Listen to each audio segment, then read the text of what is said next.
Welcome to this explainer. Look, when most of us think of Apollo 11, we instantly picture a massive Cold War victory, right? A flag planted in the lunar dust or that iconic, crackly audio of Neil Armstrong. But today, we're going to look at it through a completely different lens. We are going to treat Apollo 11 as the ultimate aerospace engineering case study. We're going to explore it as this audacious blueprint of problem solving that didn't just win a geopolitical space race, but literally rewired our modern world. So here is the big question. How do you land a spacecraft on the moon using computers that are infinitely slower than that basic digital calculator sitting on your desk right now? Seriously, think about that for a second. This was the massive, seemingly impossible engineering challenge that NASA scientists and engineers just woke up to in 1961. They had to figure out orbital mechanics, propulsion, and life support systems practically from scratch. And this brilliantly illustrates the immense pressure they were under. President John F. Kennedy famously declared, "We choose to go to the moon in this decade and do other things, not because they are easy, but because they are hard." Now, this wasn't just some soaring political poetry. This was a high-stakes, hard-deadline engineering timeline. The U.S. had just received two massive shocks. The Soviet Union launched Sputnik in 1957, and then they put the first human, Yuri Gagarin, into space in 1961. So these engineers didn't just have to solve an unprecedented physics problem, they had to do it faster than anyone thought humanly possible just to beat the Soviets. The absolutely crucial point here is understanding the sheer gap between the goal and the reality of that era. The goal was to design a complex vehicle to leave Earth, navigate nearly 400,000 kilometers through a literal vacuum, land softly on an alien surface, launch back up, and return human beings safely. But the reality of the 1960s? No internet, absolutely no GPS technology to guide them, and highly primitive computing. The technological baseline was essentially zero compared to what the mission demanded. The capability gap they had to bridge was just staggering. Section 1. Rapid Prototyping. The Apollo 1 through 10 iterations. So how do you tackle an impossible gap like that? With a rapid, unforgiving prototyping phase that pushed human engineering and manufacturing to its absolute physical limits. The breathtaking speed of NASA's iterative design is just incredible to look back on. In January 1967, disaster struck. The Apollo 1 test resulted in a fatal cabin fire on the launch pad, tragically killing 3 astronauts. But the engineering machine couldn't stop, right? It had to adapt. They aggressively pushed forward with unmanned tests to refine the hardware. And look at this pace. By October 1968, they achieved a successful manned orbit with Apollo 7. Just 2 months later, Apollo 8 was orbiting the moon. 3 months later, Apollo 9 tested the lunar module. And 2 months after that, Apollo 10 served as the ultimate dress rehearsal in lunar orbit. They were iterating, testing, and accomplishing incredibly complex test flights every few months. Which brings us to Section 2, the ultimate flight test, executing Apollo 11. All of those rapid iterations, all of that relentless testing, led directly to July 16, 1969, the execution phase of the final defining flight test.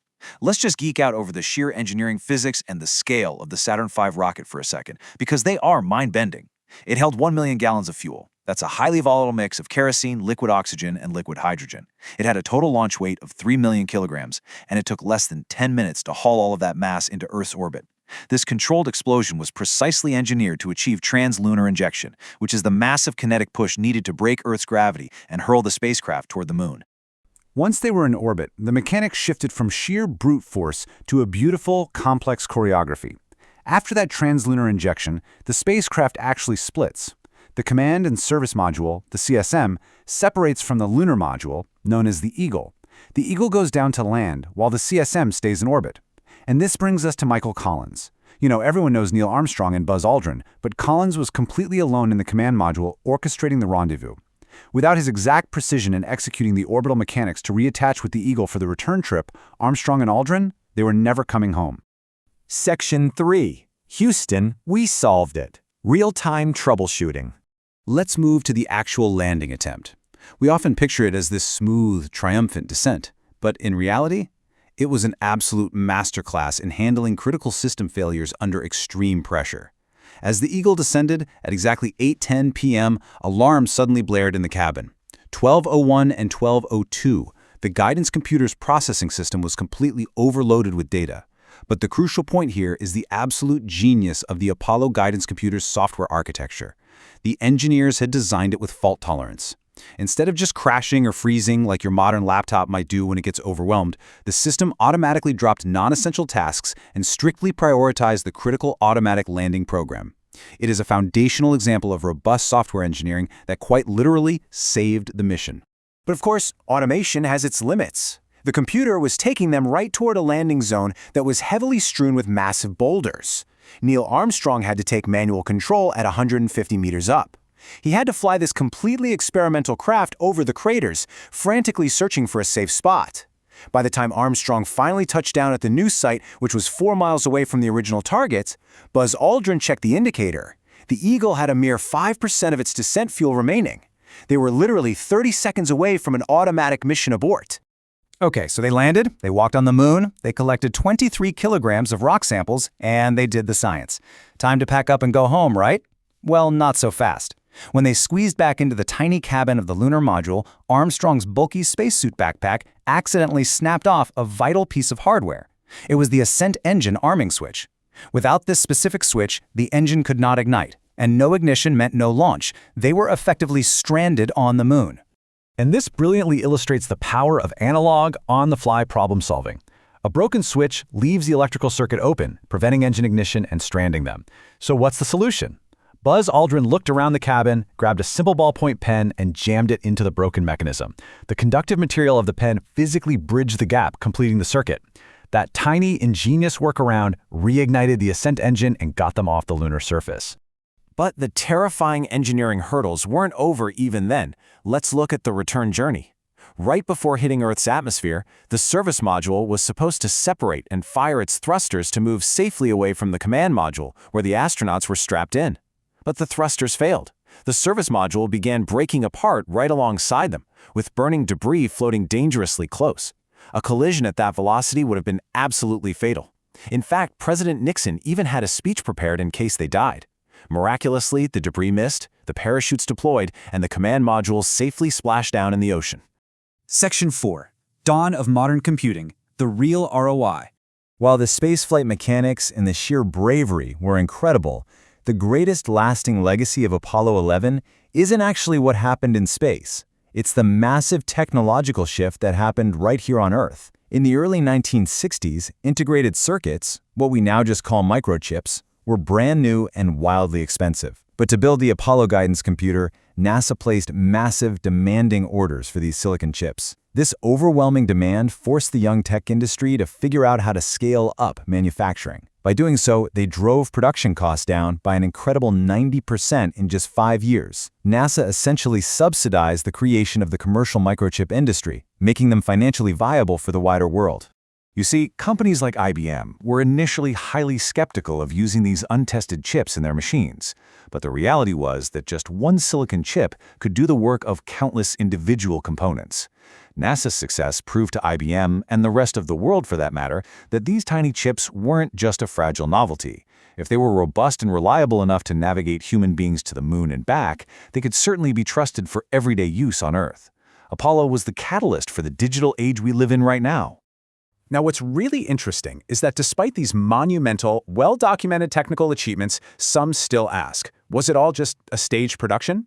Well, as people who appreciate engineering and science, we don't deal in rumors, we deal in physics and optics. Even the Soviets, America's greatest rival in the space race, acknowledged the landing as factual in their own encyclopedias. So let's objectively look at the facts and debunk the most common myths. Let's methodically run through the evidence here. The fluttering flag. NASA engineers knew a flag wouldn't wave in a vacuum, so they built a horizontal rod to hold it out. The rod got stuck, creating permanent ripples. Plus, when planted, the aluminum pole acted as a spring, causing it to vibrate. Pure physics. No stars in the photos? The landing happened during the lunar day. The highly reflective white spacesuits washed out the low-resolution cameras. It's the exact same way your smartphone flash washes out the night sky. The weird shadows? The lunar surface itself is highly reflective, acting as a massive secondary light source that scattered light in multiple directions. And the missing camera in Armstrong's hands? It was mounted directly to the chest of his spacesuit so he could control it easily. It all comes down to basic optical science and clever engineering. Section 5. Blueprints for the Future, the Next Iteration. By December 1972, after Apollo 17, the missions stopped. The sheer scale was becoming unsustainable. The program cost $24 billion back then, which is over $100 billion in today's money. The public shifted focus to domestic issues, and the massive Saturn V rockets were retired. But the blueprints remained. And that brings us to the present. The next iteration is already underway, the Artemis program. NASA is now leveraging over half a century of computing, robotics, and materials science advancements to return humans to the moon by the middle of this decade. And this time around, the plan is more inclusive and far-reaching, aiming to land the first woman and the first person of color on the lunar surface, establishing a true foundation for long-term exploration. So I want to leave you with a provocative question. As we engineer the next giant leap, what impossible technologies will the Artemis generation give birth to?